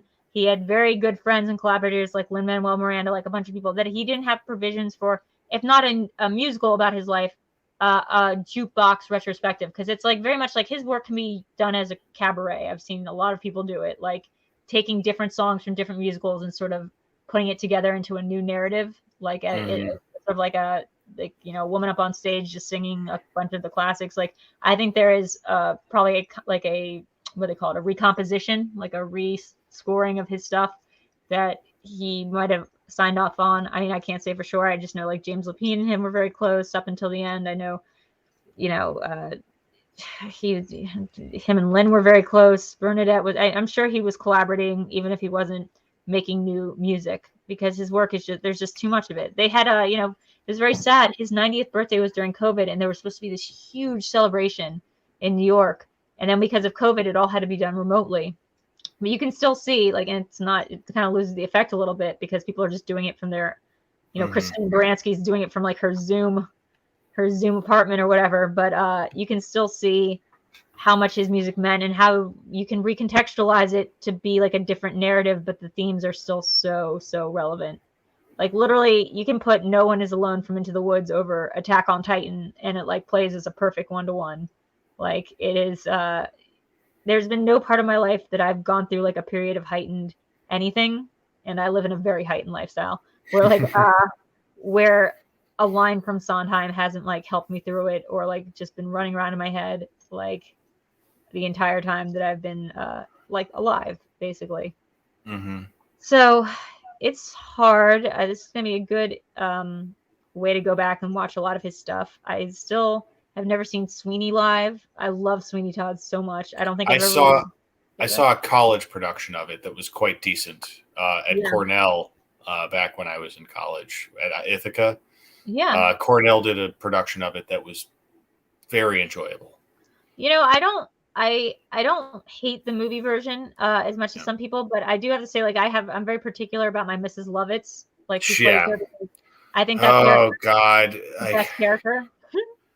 I'm sorry. It's just like I own the Burton movie. I like it, but I don't love it because the performance aspect isn't there. It's just it's completely got like Jamie Campbell Bower can sing, and the gal she can sing, the younger girl, but I overall that the performances are underwhelming singing wise in that film, and that's frustrating.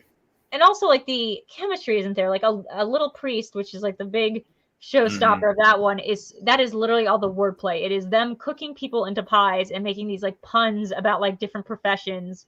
Like, how do you know that's grosser? It's green. Like it's just all wordplay, and you're supposed to be having fun. It's supposed to be these two characters realizing they share this morbid, dark worldview. But she's, Mrs. Lovett, who is a very practical woman.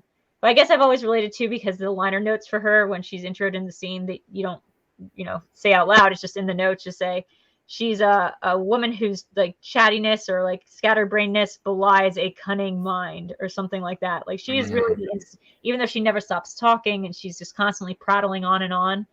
She's like, what's her name in Squid Game? Like she's the one who's actually working the entire show. She's like manipulating all the chess pieces. And it's like her love is ultimately her undoing in that. But I really see Sweeney Todd as being like the Mrs. Lovett hour. And I really relate hard to that character. She's got this wonderful line near the end. I don't want to spoil Sweeney Todd, but this reveal about this big betrayal. Now for a minute. Yeah, go ahead. No, I'm saying you please proceed. Yeah, no, she's got this line where, it's revealed that she's been keeping this major fucking ground shaking secret from the guy that she supposedly loves and who she knows is a mass murderer, and she's like convinced into being a mass murderer.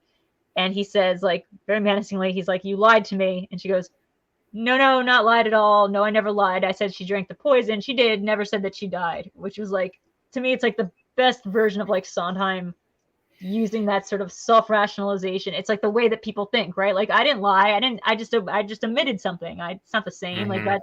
I'm okay. Like I'm safe. Like I didn't lie to you. I told you part of the truth, and then I just kind of stopped there. You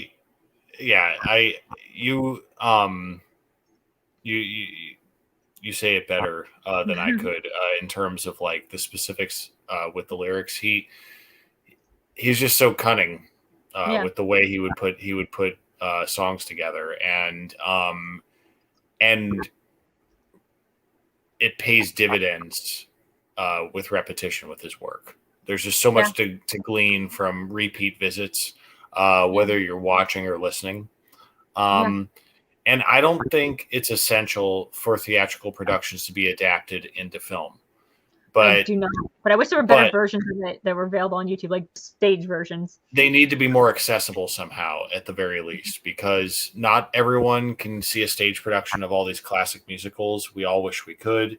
Even those of us who love musicals and theater in general cannot see every musical on stage in person. It's impossible. So watching them at home has to be more of an option long term, and I would hope it would be. And I think there are a lot of good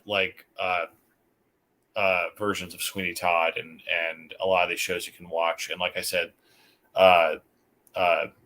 the version of Company from about a decade ago is that's right on YouTube.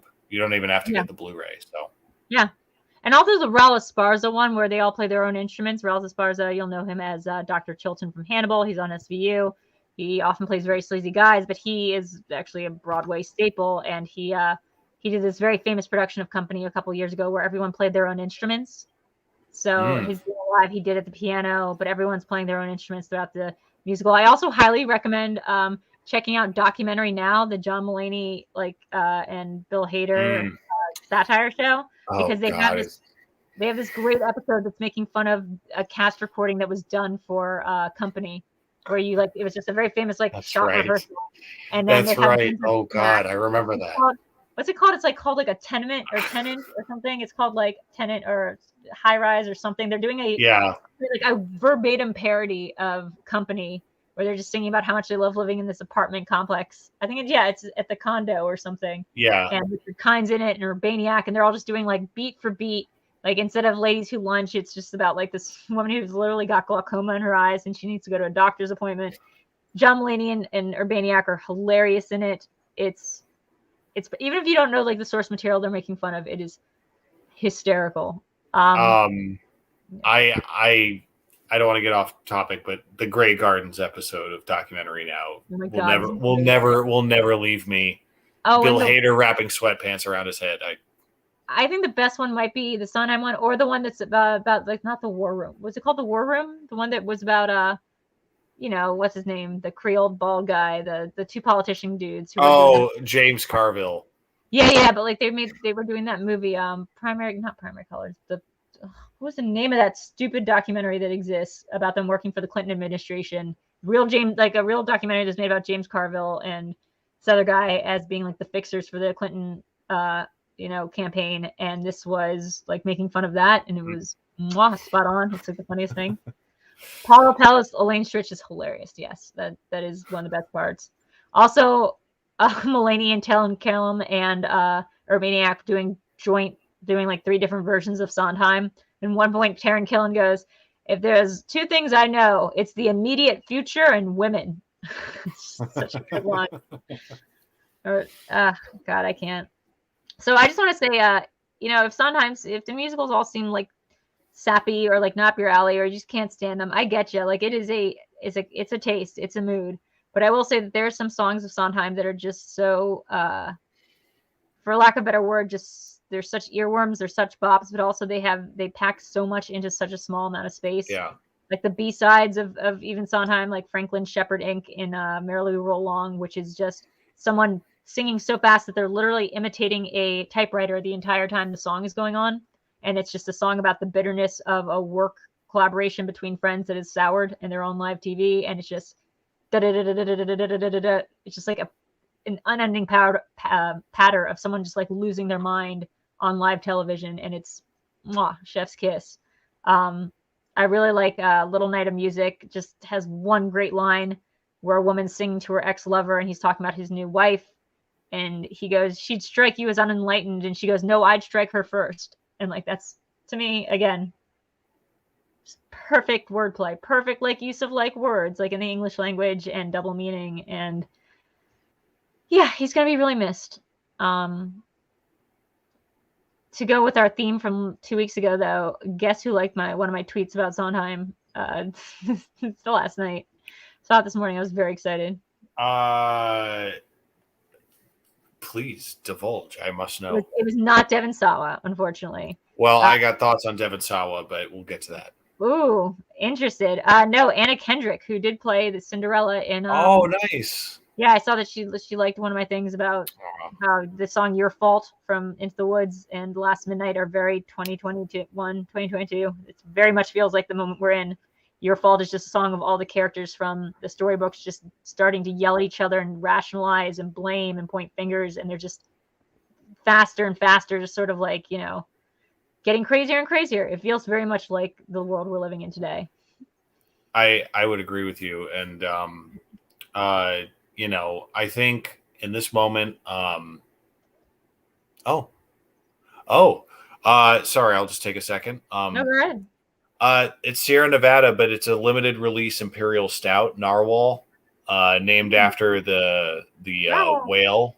It's an ocean unicorn. But yeah, it's over 10%, quite tasty, and a bargain at $10.99 at my local store for a 6-pack. So that was nice.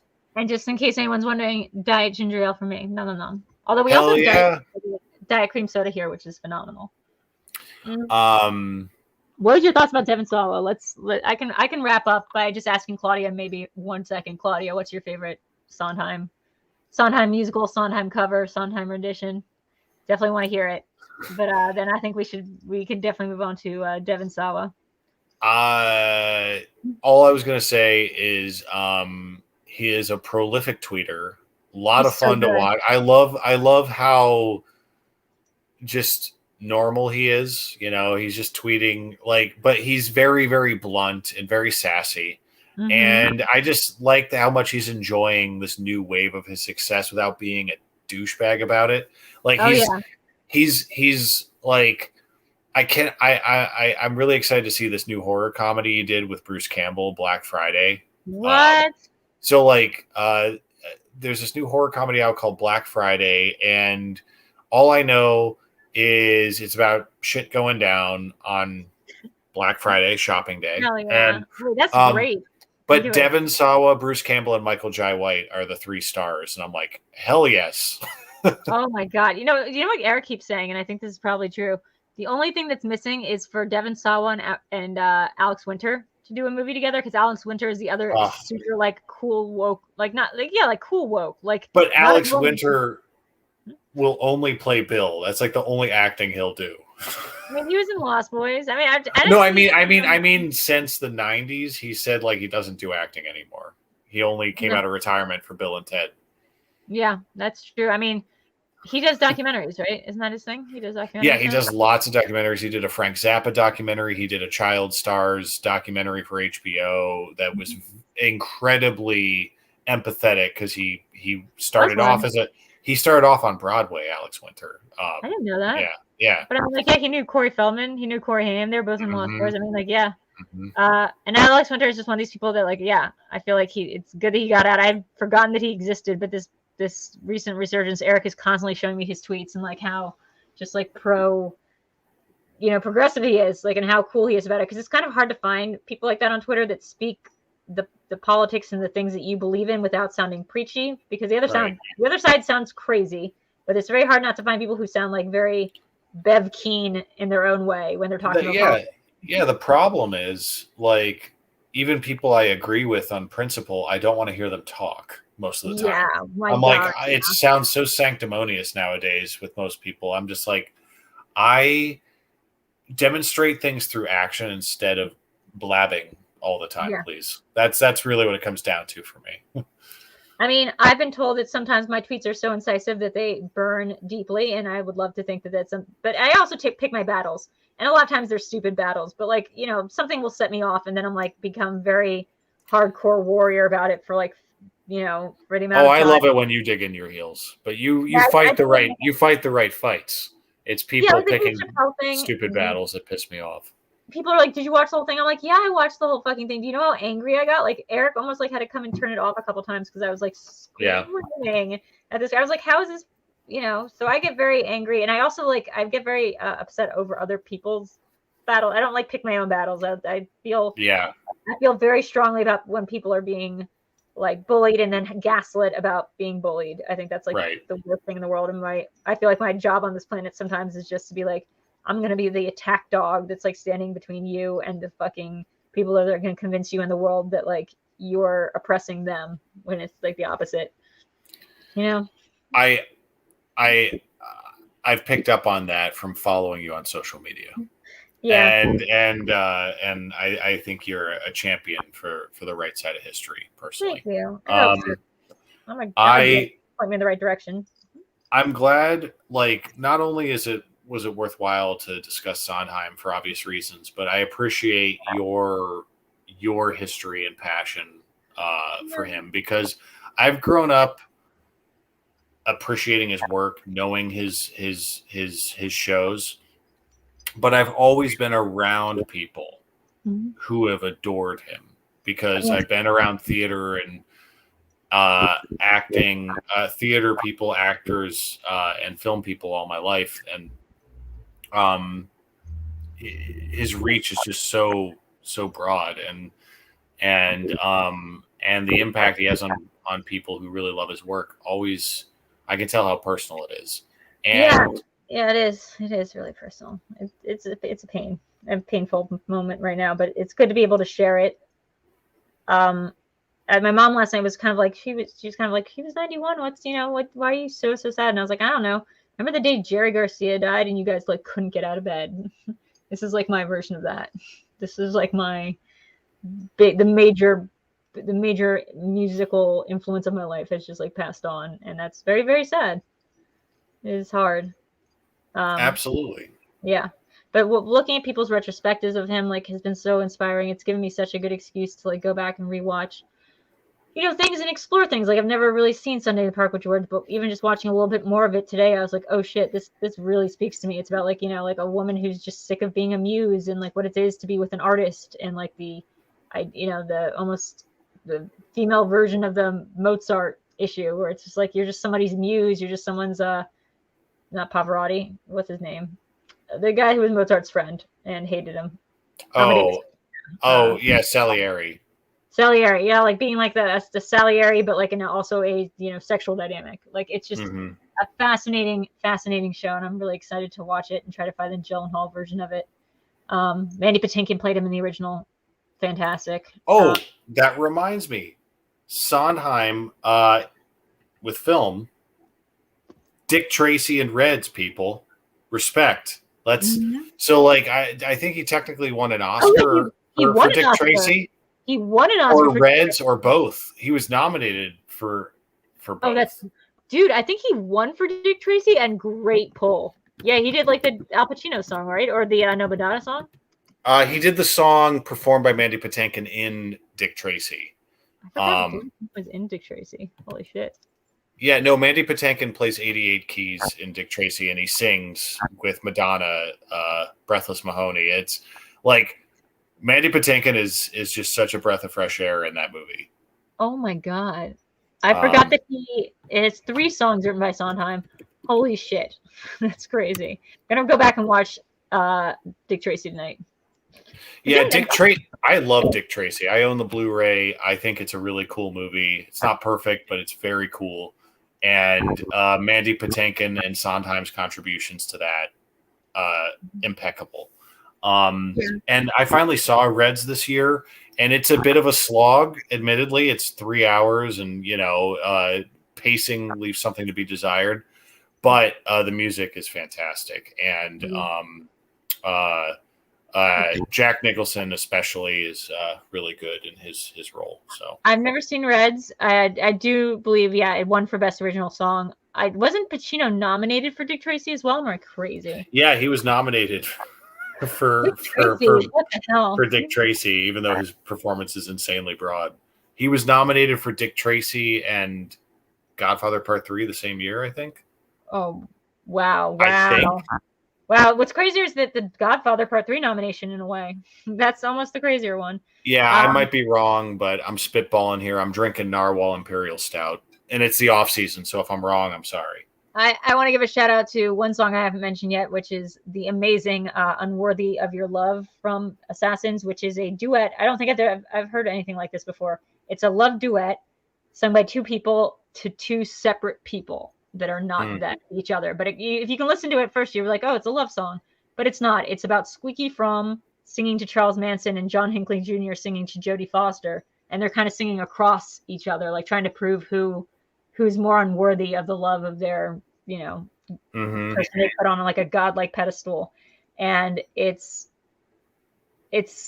again, just like such a, on the surface, such a beautiful song. It sounds so like lovely. And then when you delve into it, it's just like so dark and so like, says such sick things about like the human psyche. And I love it so much. It might be kind of an obvious comparison. A musical that I'm more familiar with than some other musicals is The Last 5 Years, because I knew the music before the movie ever came out, and part of it's set in Ohio, which is that's where I grew up and all that, and I always appreciated that it referenced Ohio. But I like the way that musical is constructed. How is a couple recounting their relationship from opposite ends of the timeline until they meet in the middle. Never heard of this. And it's really great. And the movie's decent. It's a little flat, in terms of the way it's acted. It's very literal. But it gets the job done if you can't see the stage show. And Anna Kendrick and Jeremy, if you're looking at the Jeremy one, I should know his last name because he went to Ithaca College. I'm sorry. Look, somebody's putting this out. Great point. Sondheim Oscars seems like something to keep in mind next week. Yeah, trust me. 100%. I'm aware. Yeah. Jeremy Jordan. Thank you, Claudia. So Jeremy Jordan, yeah. Okay, so fun. Come on, Newsies? Was that Jeremy Jordan? Like he was in the movie version? That's cool. Jeremy Jordan, he's in his late 30s. He's a few years older than So he was a senior when I was a freshman at Ithaca College, and I saw him play Danny Zuko in Grease my freshman year. Oh my God, are you serious? Yeah. And that's hilarious. And so I ended up seeing him in the live version that they did on TV, and then I saw The Last 5 Years. I saw him. I read a whole profile of him. He's born the same year I was born.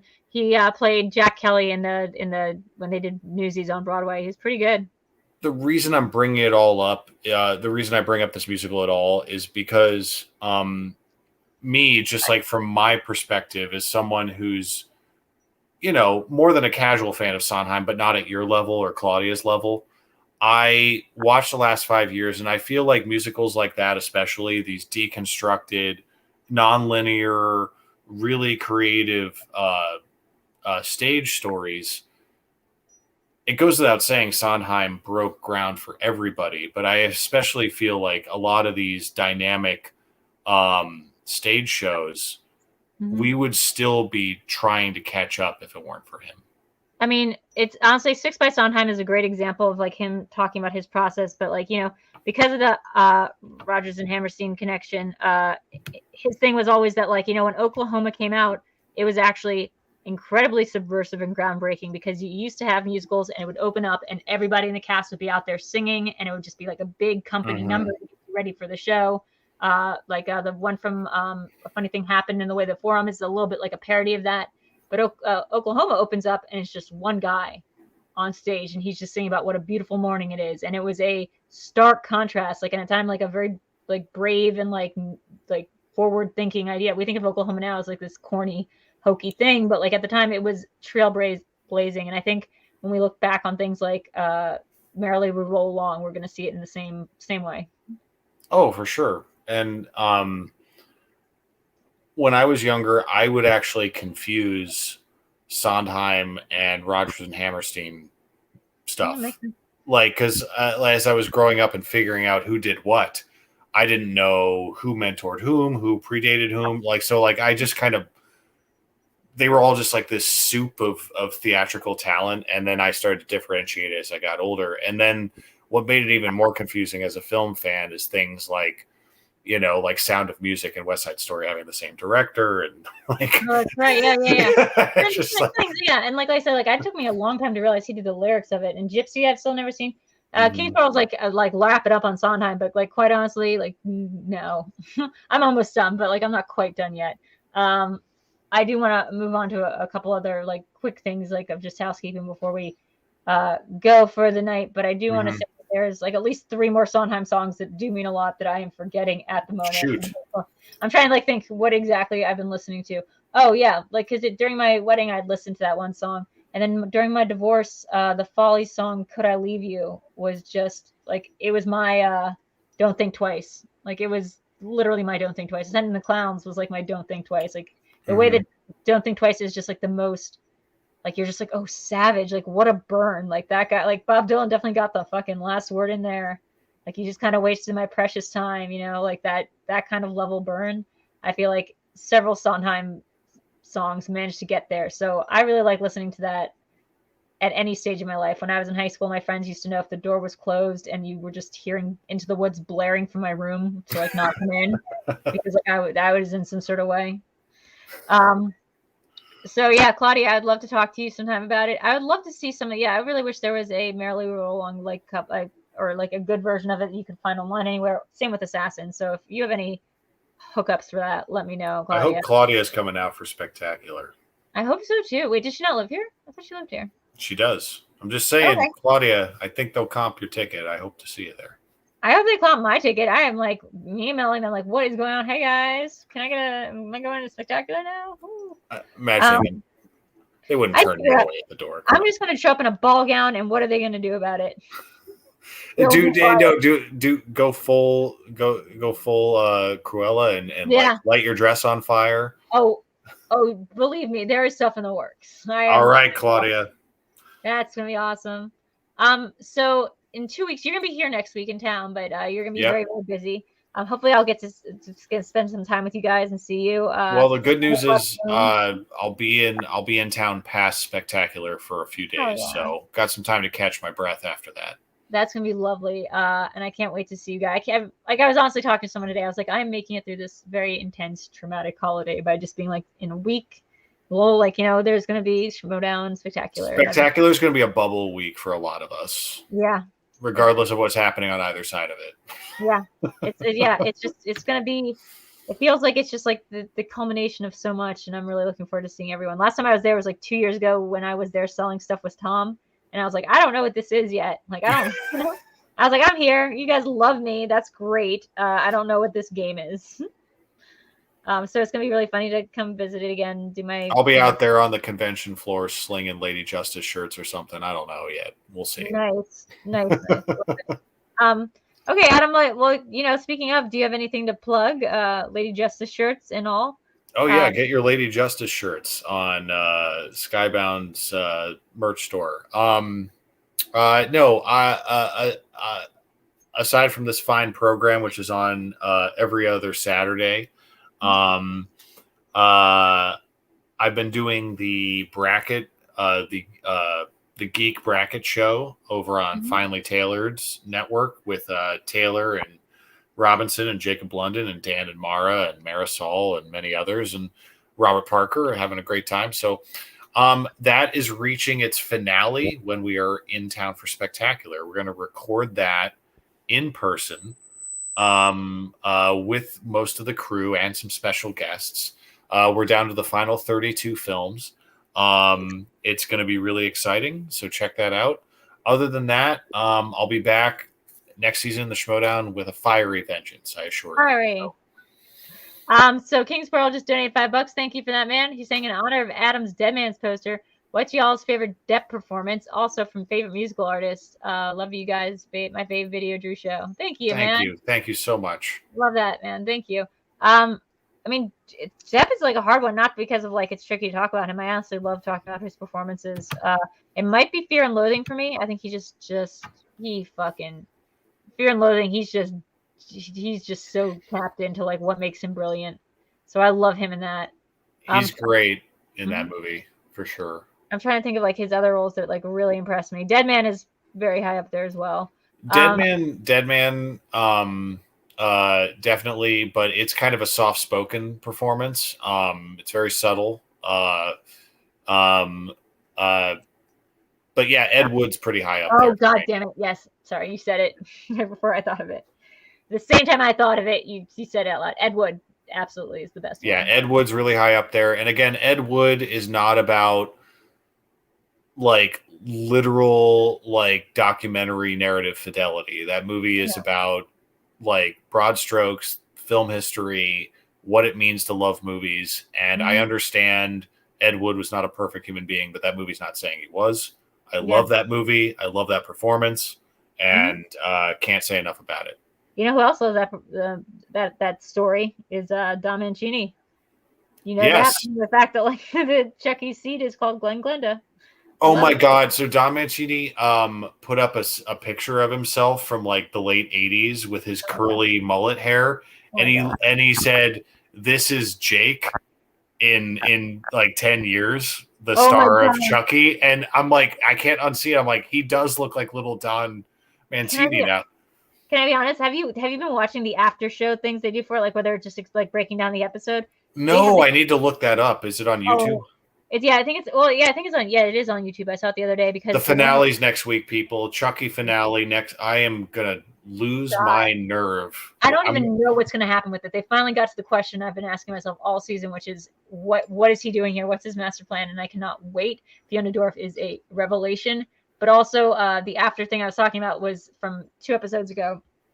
And he was talking about like the kids were talking about like the first kiss scene, like the amazing kiss scene that they have, and how they had a kissing coach and all this stuff. And the kid goes, who plays Jake, goes, I asked Don, is this what your first kiss is like? And Don said, no, this is what I wish my first kiss had been like. And I thought that was like such a beautiful statement that you could find on a show like Chucky. Jesus Christ. The show has blown my mind, and it's made like those 7 movies minus the remake, like the continuity movies. It made those look like some grand master plan. Oh, I know. And they were like the messiest bunch of movies I've ever seen. And now this show makes it seem like it has been like in the works this whole time. It's not, but you know what's funny? It's not like it retcons anything. What's crazy about it is I think it has been in the works. It embraces everything. Yeah, it's been like a subtle, like in the works. Like you haven't realized that like everything in the Chucky era verse, at least like the Bride of Chucky, Seed of Chucky, Cult of Chucky. This has all been like part of at least somewhat of a master plan. I mean, Seed of Chucky. Yeah. No, please continue. I was gonna say like the line in Cult of Chucky, not to just go back on the Chucky stuff, but like the line in Cult of Chucky where he goes, like this is just like a Hannibal episode. Whatever happened to that show? Like, or like I love that show. The show's underrated. Chucky says that because like at the time Mancini was directing episodes of Hannibal, and it's just sort of like you just feel like there's just this larger shared universe. I cannot find one inconsistency like in terms of retcon that the show has done. Like everything has stayed canon so far. The only thing that they haven't dealt with is the weird like Glenn / Glenda. Yeah, they're not bringing that into it, I don't think. Was technically transferred into twins, like human twins. Sure. And or more like just one of the twins, the male twin. And then the female twin, because the female twin's the murderous one. So Glenda's the female twin's the murderous one. Right. So in any case, that's all very muddled, and I want them to figure out a way to bring back Billy Boyd, puppet Glenda. I mean, that. This is my prediction, so this can't count as a spoiler. I think she's the teacher. I think that's Glenda. Ooh. Because like she's Drew, that's really sharp. Yeah, because like they've had a couple of mentions, like she was the last one to see the principal alive. She had a couple mentions of things like she did in her youth. Well, I just thought she'd been a red herring for now, but they haven't talked about her this whole past week. Red herring. Communism is just a red herring because she has red hair. It's too cute and brilliant at the same time. I don't know how the show is what it is. If it got any Emmy nominations, I'd be over the moon. It should get something. It should get they should create a special Emmy called Best Woke Phrase Spoken by a Murderous Doll. Gender fluid. I hear you saying gender fluid in my head pretty often when I'm watching that show. I mean, also like Fiona Dorff as Charles Lee, right, is blowing my mind. It is so cool. The ability of Fiona Dorff to channel her father and then just also naturally have Chucky's cackle is one of my favorite things about being alive today. I know, and Jennifer Tilly, so great. I cannot believe she's 63 years old. Holy shit! That just doesn't seem. It doesn't make any sense. Brad Dourif's voice sounds like he's 20. He's like 75 or something. Yeah, and when we did our Chucky episode 2 weeks ago, I said like I hadn't finished rewatching Curse, and I forgot how much he was on screen in that film, which is really cool. But that was back in 2013, I think. Yeah. So, like, yeah, he couldn't do that anymore. I think Fiona was the way to go. Fiona's the way to go. The only thing I almost wish is that they hadn't ADR'd it. I think it's a little bit jarring, and I think she can do the voice well enough. Like, I think she can. That's a little goofy for sure, but because they do the full frame aspect ratio and they do like the VHS degradation on the flashbacks as the effects, it kind of all that together helps me overlook the ADR a little bit.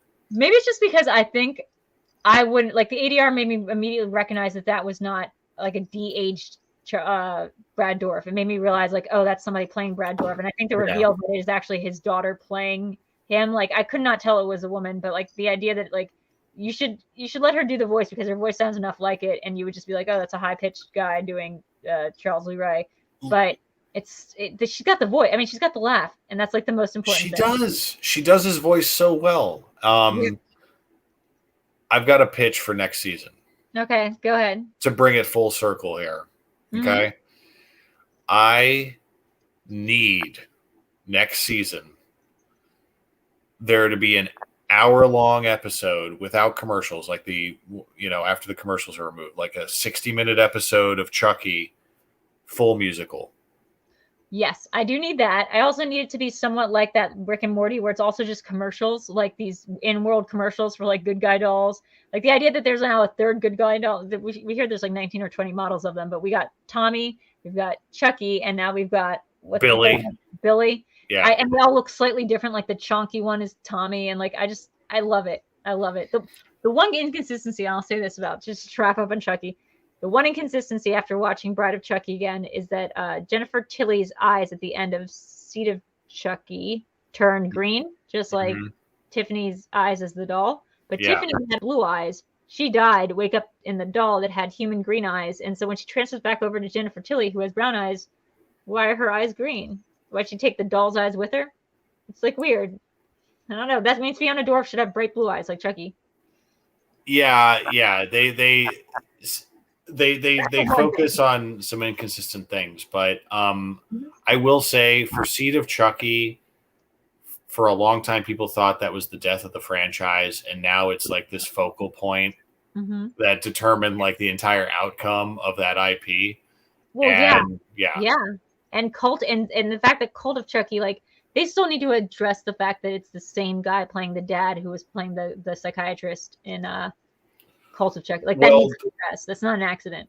They double dip in they've double dipped in that franchise before as well, because I don't remember the actor's name, but the guy who played the multiple personality character in Cult played the cop who gets killed at the end of Curse. Wait. Interesting. Really? Yeah, the cop who brings the doll to Tiffany at the end of Curse. But do you think he did get killed, or do you think he was taken over? Oh, he gets his throat slit on screen. Then never mind. Yeah, and they just use the actor again, just like they did with the psychiatrist / first husband of the. I wouldn't be surprised though that just turns out to be his twin brother, because they love the twinnings, and we still don't know the motivation that Chucky has behind like not killing the kids and like trying to kill their parents. Like what is going on? His face got stomped to hell, so we know it's not literally him. What do you mean? You mean not Chucky or? Or no. I mean that actor in Cult got his face. He's dead. I'm saying that like he might have a twin brother like Devon Sawa. Yeah. Yeah. Oh yeah. Oh God, it's so good. We could just go on. We love Chucky, people. We love Chucky. I do want a whole musical episode. I do want it just to be jukebox Sondheim songs sung by Chucky and well, can you imagine Jennifer Tilly and Fiona Dourif doing like a musical episode? Yes, I could see Ladies Who Lunch as done by Fiona Dourif and Jennifer Tilly. I love it. Oh, God. What's that song from Company about marriage? It's like it's a little, it's the little things you do together. That's like a perfect montage song for Tiffany Chucky murder spree. Like marriage is life. Yeah, it's not so hard to stay married. Anyway, I'm gonna start singing Sondheim soon, so I just need to get off and do my stuff. As for me, you can find me on this channel. Please like and subscribe and comment and rate. You can also find me over at Content Candy, where this show will be in audio podcast form pretty soon. Like in the next couple days. The channel's already up. Please leave a comment for that wherever you get podcasts. We also have like original audio only podcasts over there, like the Video Chronicles and me and Lons Harris's show, Garmin Showsia. We have a bunch of cool stuff coming up. Patreon.com/VideoDrew, everything.com/VideoDrew. That's where you find me.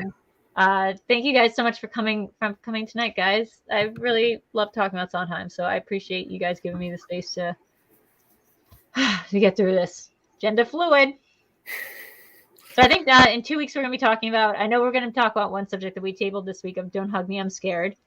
And could be time to catch up on some of the wider cultural implications of that series. Did you watch that video I sent you? That crazy I've dipped my toe in, but I have some work to do.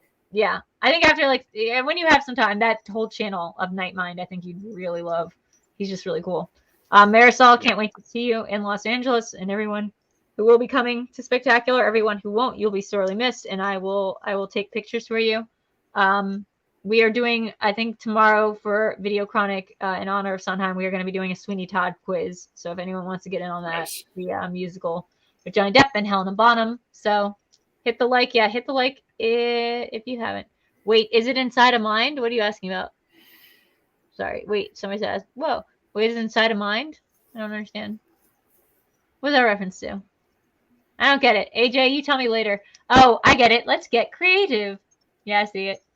Nightmind is it's a guy who explains horror videos on YouTube, like horror explainer series, and they're just very good. And he finds all the weird ARG like web series that you haven't heard of that are horror based and tells you about them. Anyway, guys, thank you so much. I love you all, and good night, and stay safe and happy holidays. Thanks for watching, guys. Thank you. Bye.